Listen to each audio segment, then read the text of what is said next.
Well, Mr. Weinstein, after 5 years, you're moving on, regretfully for some of us, but you have a smile on your face, so I hope it's not all bad for you. No, it's all good. It's all good. All right, and so my question is, does the new superintendent possibly come promoted within the ranks, a local person? Sure, I think there's opportunity for people within Southern Kern to be the next superintendent. The board is going to look internally and externally, and I think their goal is to pick the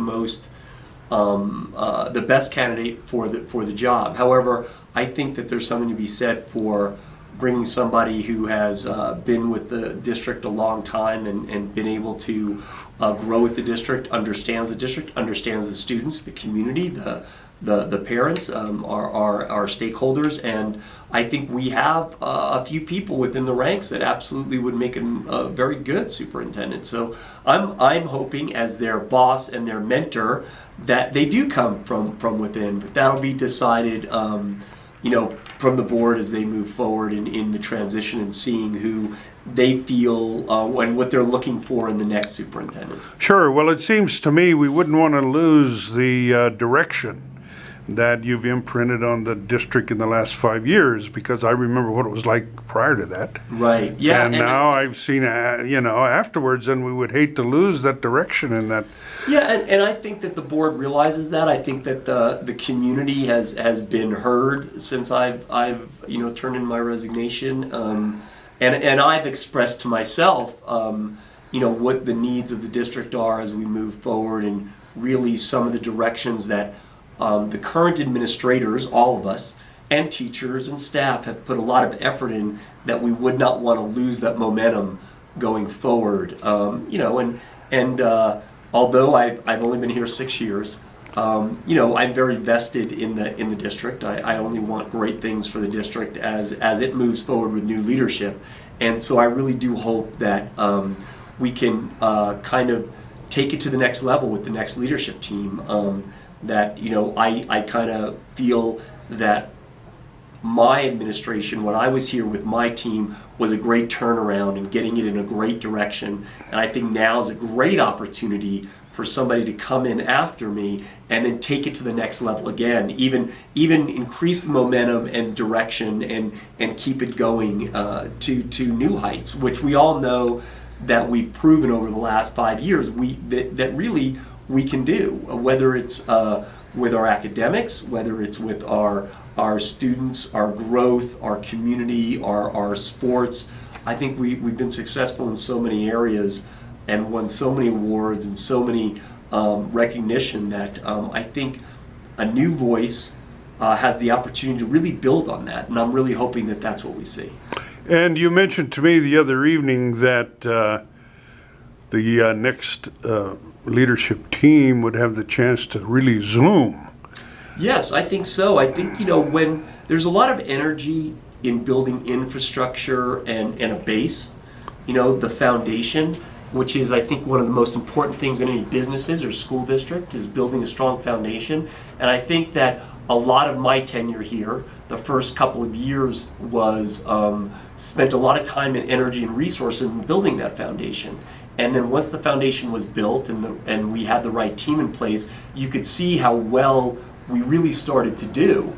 And I think now that the foundation was built, they don't have to reinvent that part. They can just start from where we're at and really zoom and really go to places. I'm hoping that as I check in with the district and in the years to come and check back with my team and friends that are still here, that I just hear just some unbelievably great things that they've accomplished, which I know they can do.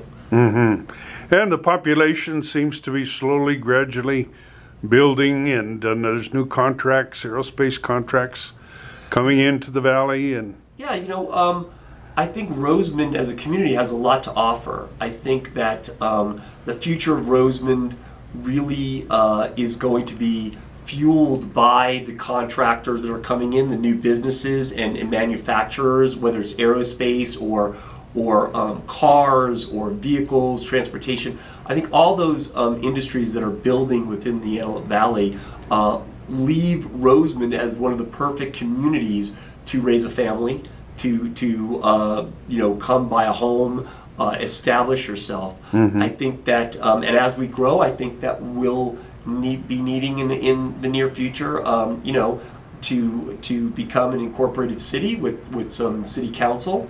I think that we need to build some infrastructure in public transportation and different things like that. And I think as we grow, those things will all start happening, and more commercial businesses will come to support the residential community. And I think that that Rosamond will be just an unbelievable place to live. Well, people know where Rosamond is now, which in some areas they had to ask. Yes, that's true. And in fact, it's really interesting that, you go into LA and they don't really know where Rosamond is. But if you do go north into Kern County, Bakersfield city area, they know where it is. They've just never really been there. But so I think our reputation is growing. I think that when people hear about Southern Kern Unified School District, they have a very good reaction, and they say that we hear great things are going on down there. It's one of those things that our reputation has grown and will continue to build. And I think that there are a lot of great school districts that are known for things, and they're not the largest school districts. No. But they have that special something that makes them unique and makes them a great place to go to school. And I think Southern Kern is one of those types of districts that we don't have to be 20,000, 30,000 students. I think being between 4,000 and 5,000 students and just having the great community support us the way they do, I think that it's a great place to go to school. Well, I think it was great too that you had a graduate Chase Reader who actually created enough 61 college units to enter as a junior. That's a real tribute. You don't have to be from a big district to do that. Yeah, and whenever we see, that's kind of the reward that we get as administrators and the board members get, is when, for instance, Chase, 4 years ago, the idea of dual enrollment and switching from AP classes for college credit maybe to actually going to college while you're in high school, it was an idea. It really was an idea. And Mr. Roney at the high school and the board and Leanne Hargis, our Associate Superintendent of Education, worked very hard in getting the college to come out here and actually putting a college on our campus. And then at the same time, we had to go through a very long process of articulating our classes so they would accept our classes as college classes. And it took a very long time. And then when you see, fast forward 2, 3, 4 years later, and you actually see a student who came in as a freshman when we were just really, really getting going and taking advantage of those opportunities. And then what we always spoke about, your first 2 years of college, which we know mostly is general ed, you can get rid of those requirements while in high school and go as a junior. And the financial benefit to the family and just your ability to get classes and graduate on time and really an advantage over everybody in your career where you're going. To see a student achieve that and take advantage of that means it worked. And we know we did the right thing, and we know that Chase is the first. It's kind of like breaking the 4-minute mile, right? Chase is the first, and now that everybody sees it can be done, there'll be that many more students coming in the future. Right. Well, yeah, that's a great milestone for the district. Yeah, we're very proud of Chase. We're very proud of the high school. Sure.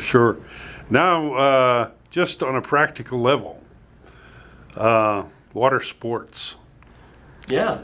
Which Rosamond has not had. That's true. That is. What does it take to get, because, I only ask this because one of our relatives is on the water polo team at UCLA, a girl under scholarship.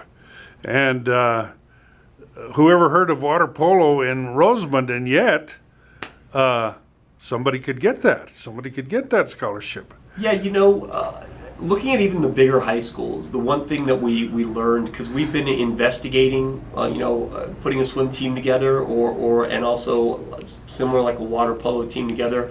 One of the things that we realize is that high schools don't have the pools that they practice at and they compete at are not on their sites. They're usually a community pool similar to the one that we have in Rosamond, and that is the first thing that we have to accept, that we're going to need to support the community pool, the community park, which we do at United Street Park and we do with our fields and everything, but to actually go out and support that actual infrastructure. I think once we come to the agreement that that is something that we need to do for ourselves as well as the benefit of the community, I think that a water polo team or a swim team, girls and boys, swim team is not far behind. There's a couple of swim teams in the Antelope Valley high schools. Yeah. And there's teams in Santa Clarita. There's teams in Bakersfield. So I think we do have the competition to compete against. And I think it gives unique opportunities to students because, unlike other sports, swimming is an individual event. Right. So like our wrestling team, our cross-country team, our track team, we've had some unusual successes with those, our golf team, where you may not succeed as the team as a whole, but individuals can earn scholarships and succeed in the CIF competition, and that would be great for our students also. Yeah, and some kids are just natural swimmers. I mean, they're faster than everybody else, and they go through the water like eels or like porpoises or dolphins, and you'd say, how can they do that? And there's some amazing athletes and swimmers, and I'm sure we have them in our community, and being able to offer them the opportunity to take advantage of that would be great. And that's something that that's what we strive for. We look for, whether it's academic or co-curricular or extracurricular activities. Yeah. It's our job, the board's job, my job, the next superintendent's job, to look for things that will promote excellence in whatever our students want to achieve. Sure. Whether that's a drama, whether it's swimming, whether it's mathematics, STEM, robotics. I mean, just look at our robotics team that was just a dream 4 years ago, and from some duct tape and rubber bands and extra parts from Home Depot, they went to the Nationals in Houston. So the one thing that I hope that my administration and my team has proven, that if we can dream it, we can do it, and that we shouldn't let our remoteness in a town or that possible lack of resources or what we think is a lack of resources stop us from doing things. Because our ingenuity, here in Rosamond is something pretty special. We've managed to achieve things that when you look at it from the outside, you wonder, well, how do they do that? Because they don't have the huge town that has all these resources and stuff. And really, if you really want it bad enough, you'll figure out a way to get it done. And our kids are amazing that way. Well, that's true. I mean, I look at the 2 girls soccer teams that have won the CIF Division 5 over the hill. Everybody used to be afraid of going over the hill into the valley over there, and they went over and won. Just, you know what? And it's, I hope that the community, when they see our children, our students achieve something like the girls' soccer team, something, or the robotics, or our academic scores, our mathletes, and things like that, that they really take a lot of pride in it. It's not just the school, but it's the community itself, showing that this community is something special, and that we have a lot to offer, not just ourselves, but to those outside of us, and that I think that's the future of Rosamond. I mean, the future of Rosamond is we are slowly being discovered, but I don't think the depth of what we can offer the communities around us really has been tapped into yet. Well, it's true, and the personnel at Edwards changes all the time. Yeah. There's some very bright people there with the NASA programs, and yes, and NASA was it's, very supportive of our robotics team. They were one of our sponsors, and they were very. So was Edwards Air Force Base. They were very, very happy to help us whenever we've asked. yeah, yeah. And Jim Payne notified me today that Friday they're going to honor him as a exemplary graduate of the test pilot school, you know. Wow. And that's a big honor with a big formal dinner and everything. Oh yeah, yeah. And he's the one that, of course, has taken the glider Right. higher than anybody and plans to go even higher. And he's from right here. You Yeah, know? exactly, exactly. So it's been a great place to encounter a lot of very interesting people. You're Yes, right. it has been. Yeah. It's been my honor to be the superintendent of the schools for the last 5 years. It's been really fun. Yeah, We've had a really great run. yeah. And you have a good core of teachers now. You know, we do have a good core of teachers, a great core of principals, administrators, and stuff. You know, we really, there's a shortage of teachers in California, Yeah. and it is affecting us, but we seem to be attracting a lot of great teachers, even despite the fact that there's a shortage of teachers out there. Sure. And of course, you've got the school that you built, the Rosamond Elementary School from scratch. Yes, from the ground up, we built it. It's great. We still have one more section to complete. It was a section that we added on after the fact. Yeah. It wasn't in the original plans, but because of the growth of the community, Right. it was needed. So that should hopefully be breaking ground very shortly. Yeah, and it's just an amazing school, and the community loves it, and you know, the teachers love it, and we're really proud of what we built there. Yeah. Well, thank you on behalf of the people of Rosamond. Oh, you're very welcome. They, you know, are somewhat silent sometimes when it comes to saying thank you, but deep in their heart, if you asked them, they would say, thank you for coming here, thank you for giving us your expertise. And It's you been left great. it a better place than when you first came. So. Yeah, I hope so. And it's been really great. I really Yeah. appreciate everybody here.